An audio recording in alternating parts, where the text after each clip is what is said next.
नमस्कार विद्यार्थियों, मैं उमा गौतम, प्रवक्ता शिक्षा शास्त्र, जिला शिक्षा एवं प्रशिक्षण संस्थान हाथरस। ऑनलाइन क्लास में आप सभी का स्वागत करती हूँ। हम बात कर रहे हैं डीएलएड चतुर्थ सेमेस्टर के अनिवार्य पेपर शैक्षिक प्रबंधन एवं प्रशासन की। पिछली क्लास में हमने बात की थी विद्यालय प्रबंधन की, विद्यालय प्रबंधन का अर्थ, विद्यालय प्रबंधन के प्रमुख घटक एवं विद्यालय प्रबंधन की विशेषताओं की। उसी क्रम में आगे बढ़ते हुए आज हम बात कर रहे हैं विद्यालय प्रबंधन के उद्देश्यों की, विद्यालय प्रबंधन की आवश्यकता एवं महत्व की तथा विद्यालय प्रबंधन के कार्य क्षेत्र की अथवा विद्यालय प्रबंधन का क्षेत्र की।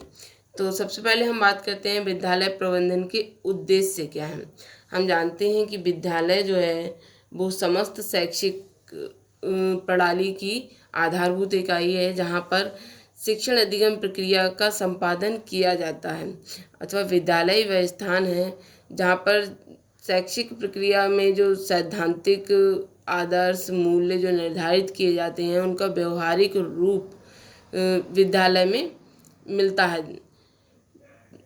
जैसा कि हम जानते हैं कि प्रत्येक संस्था के अपने कुछ आदर्श होते हैं, कुछ लक्ष्य होते हैं जिनकी सफलतापूर्वक प्राप्ति के लिए वह संस्था अग्रसर होती है, और उनकी सफलतापूर्वक प्राप्ति केवल और केवल प्रबंधन के द्वारा ही संभव हो पाती है। इसीलिए विद्यालय प्रबंधन के भी कुछ न कुछ उद्देश्य होते हैं, कुछ न कुछ लक्ष्य होते हैं जिनकी प्राप्ति के लिए वह कार्य करता है। इन उद्देश्यों की प्राप्ति के लिए जो प्रबंधक जो है बहुत प्रभावशाली ढंग से और अपनी पूरी उत्साह से, पूरी शक्ति से कार्य करता रहता है, और वह अकेला कार्य नहीं करता है।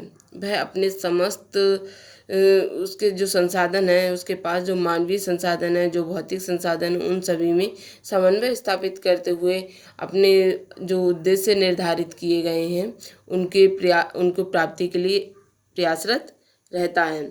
ये जो विद्यालय प्रबंधन की जो उद्देश्य होते हैं वो कुछ इस प्रकार से हैं जो कि शैक्षिक लक्ष्यों की प्राप्ति के लिए सहयोग करते हैं। तो सबसे पहला है शैक्षिक लक्ष्यों अथवा शिक्षा के लक्ष्यों को प्राप्ति के लिए निष्ठापूर्वक प्रयत्न करना। मतलब विद्यालय प्रबंधन का सबसे पहला उद्देश्य यही होता है कि वो जो शिक्षाविदों ने जो शिक्षा के जो लक्ष्य निर्धारित किए हैं उनकी प्राप्ति में अपना पूर्ण योगदान दे सके। दूसरा है मिलजुल कर कार्य करने की कला सिखाना।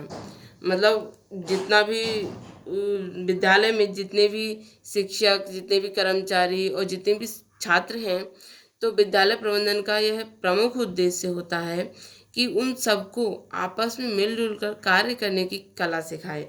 मतलब क्योंकि जो प्रबंधन है वो एक सम्मिलित प्रयास होता है।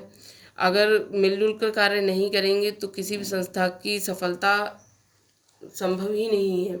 अतः प्रबंधन का यह प्रमुख उद्देश्य होता है कि वह लोगों में टीम भावना का विकास कर सके, चाहे वह छात्र हों चाहे वह शिक्षक हों।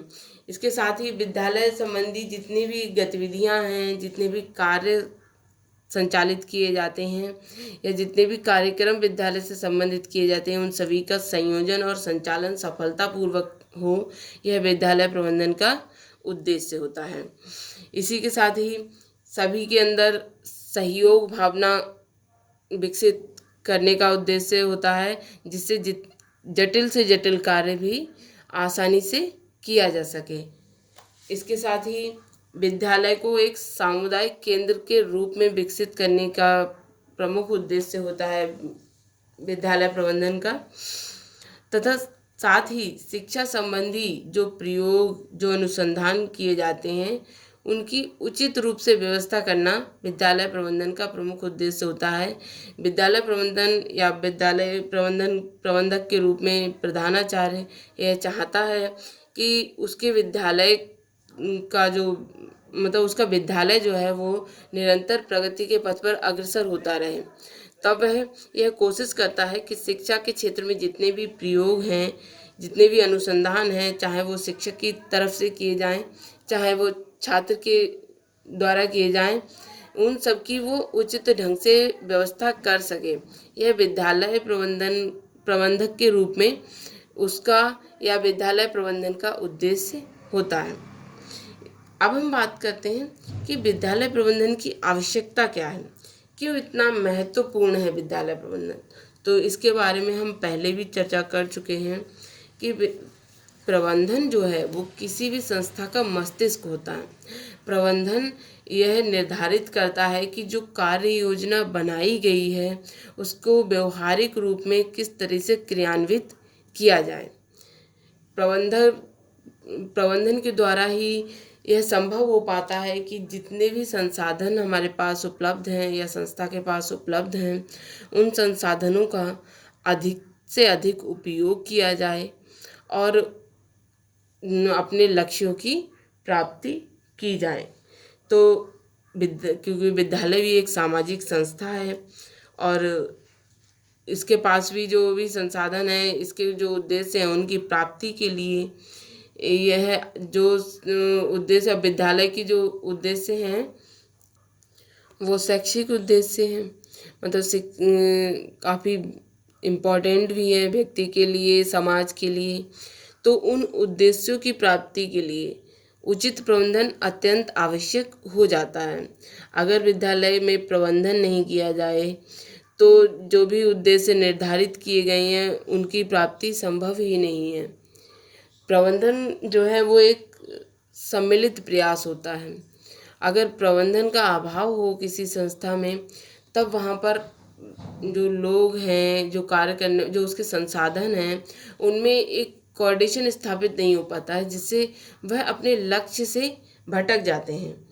अब वर्तमान समय में जो है विद्यालय का जिम्मेदारियां या उत्तरदायित्व बढ़ता ही जा रहा है। विद्यालय के पास मतलब शिक्षण कार्य के अतिरिक्त भी अनेकों कार्य होते हैं, अतः ये वर्तमान समय में और भी अधिक इम्पोर्टेंट हो जाता है कि विद्यालय का उचित ढंग से प्रबंधन किया जाए, क्योंकि विद्यालय ही वह स्थान है जहाँ से विभिन्न प्रकार की सामाजिक, राजनीतिक और सांस्कृतिक रूप में प्रतिभाओं का जन्म होता है। विद्यालय से ही बच्चे के भावी जीवन का निर्माण होना शुरू हो जाता है।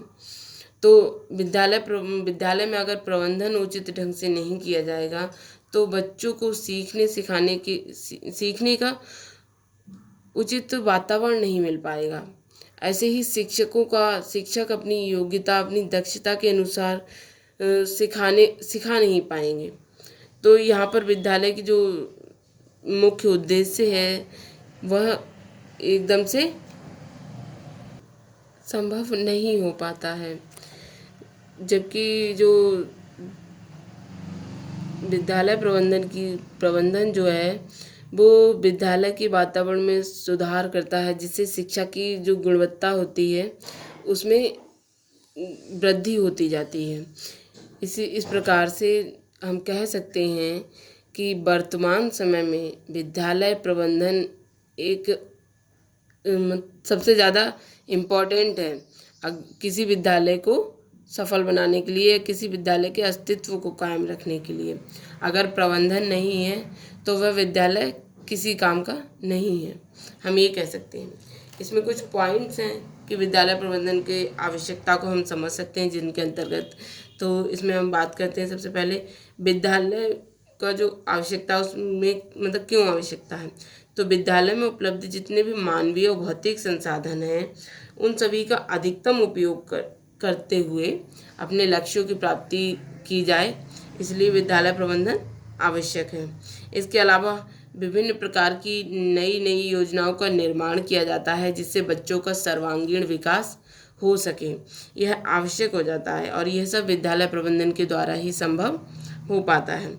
इसके अतिरिक्त जितने भी मानवीय संसाधन विद्यालय के पास उपलब्ध हैं उन सभी के लिए अपने उत्तरदायित्वों का बंटवारा किया जाए और बंटवारा करना आवश्यक है और यह कुशल प्रबंधक के द्वारा या कुशल विद्यालय प्रबंधन के द्वारा ही संभव हो पाता है। इसीलिए अच्छे विद्यालय प्रबंधन की आवश्यकता अत्यंत महत्वपूर्ण हो जाती है।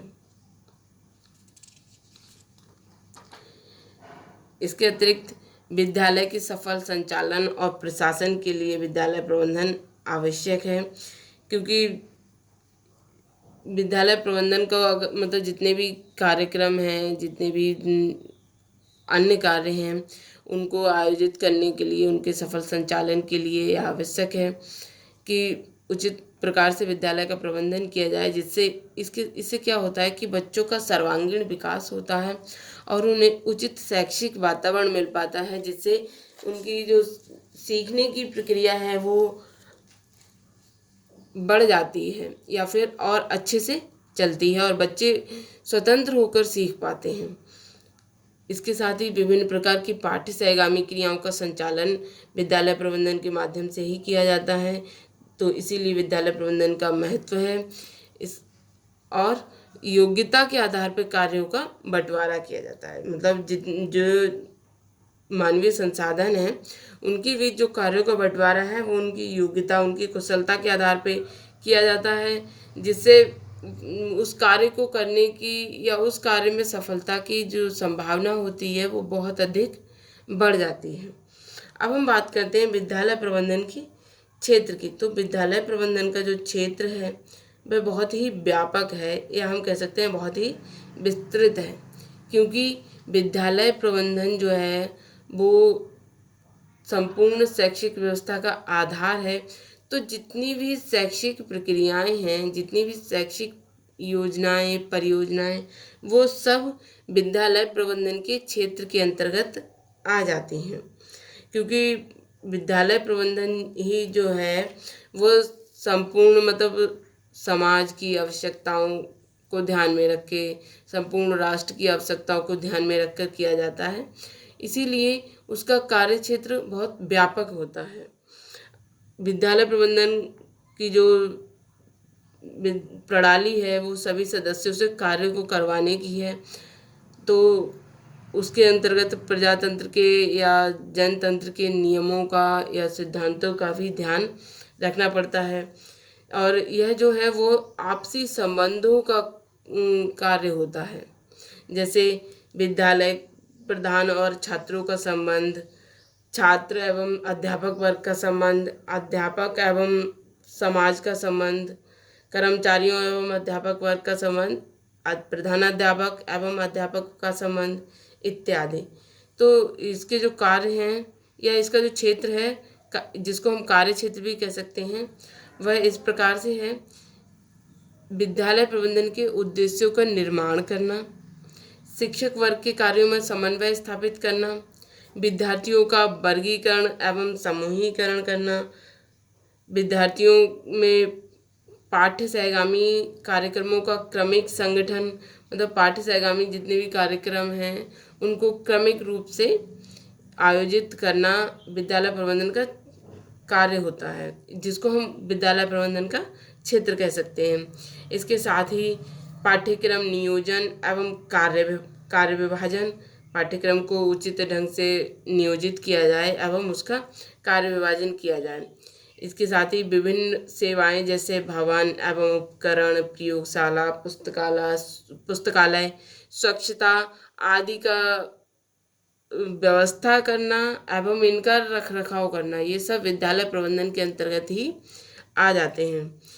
विद्यालय में अनुशासन बनाए रखना विद्यालय प्रबंधन का एक प्रमुख कार्य है या प्रमुख कार्य क्षेत्र है कह सकते हैं, क्योंकि और वह अनुशासन अध्यापक वर्ग में भी और छात्र वर्ग में भी, दोनों में होना चाहिए। ऐसे ही स्वच्छता एवं स्वास्थ्य शिक्षा के लिए कार्यक्रमों का गठन करना विद्यालय प्रबंधन का कार्य है। विद्यालय के कार्यालय की देखभाल, विद्यालय का बजट बनाना, गृह विद्यालय एवं समाज के कार्यों में समन्वय स्थापित करना, विद्यार्थियों को समाज सेवा कार्यक्रमों में लगाना और उनको समाज सेवा के अवसर देना और समाज सेवा के लिए प्रेरित करना, यह सब विद्यालय प्रबंधन के कार्यक्षेत्र का एक कार्यक्षेत्र ही है।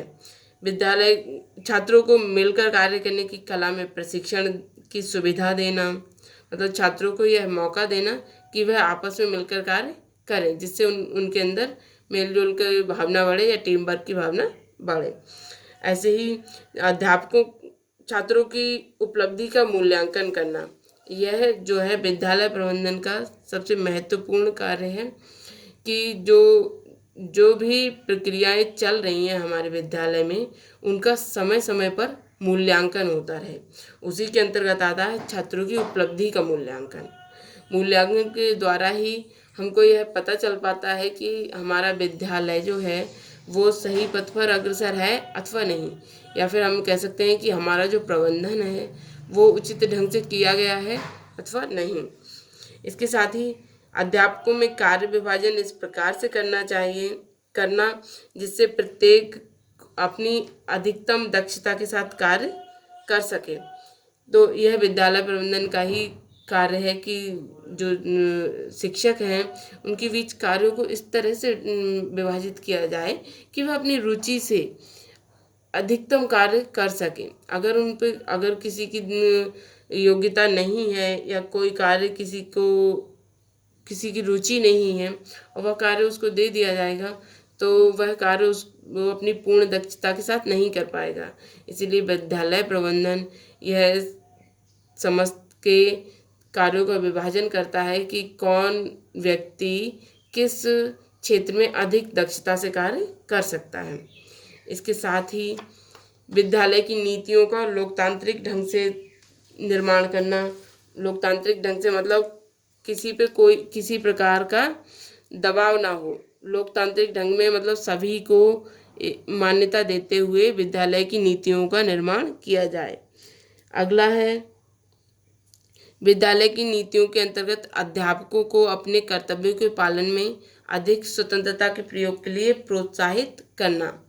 मतलब वह अपने जो विद्यालय है वहाँ पर अपने हिसाब से कार्य कर सकें। यह विद्यालय प्रबंधन का कार्य है कि वह अपने जो अध्यापक वर्ग है उसके अंतर्गत अपने कर्तव्यों के पालन के लिए जो भावना है वो विकसित करे। अगला है विद्यालय की नीतियों का आधुनिकतम शैक्षिक दर्शन के अनुरूप बनाना। विद्यालय की जो नीतियां हैं वो वर्तमान जो दर्शन हमारे समाज में व्याप्त है उसके हिसाब से बनाई जाए। ऐसा ना हो कि इस समय पे कुछ और मांग है और विद्यालय की नीतियां जो है वो किसी और दर्शन के अकॉर्डिंग या किसी और विचारधारा है उसके आधार पे बनी हुई हो। ऐसा नहीं होना चाहिए। ये विद्यालय प्रबंधन निश्चित करता है। अगला है अध्यापकों का कक्षा में सम्मेलनों में पर्यवेक्षण करना। मतलब अध्यापकों को जो है विद्यालय प्रबंधन का यह कार्य है कि वह अध्यापकों के द्वारा कक्षा में एवं विभिन्न प्रकार के सम्मेलनों में पर्यवेक्षण कार्य कराए। अगला विभागीय अधिकारियों से सहयोग करना। तो विद्यालय प्रबंधन के द्वारा ही यह संभव हो पाता है, या विद्यालय प्रबंधन का यह कार्य है कि जो विभागीय अधिकारी हैं उनसे सहयोग करें ताकि जो शिक्षा के जो जितनी योजनाएं परियोजनाएं हैं वो विद्यालय में लागू की जा सकें। एवं अगर किसी प्रकार की कोई समस्या आ रही है तो उसको खत्म करने का प्रयास ऊपर से किया जा सके। ये सब विद्यालय प्रबंधन के कार्यक्षेत्र के अंतर्गत आ जाता है। आज के लिए इतना ही। धन्यवाद।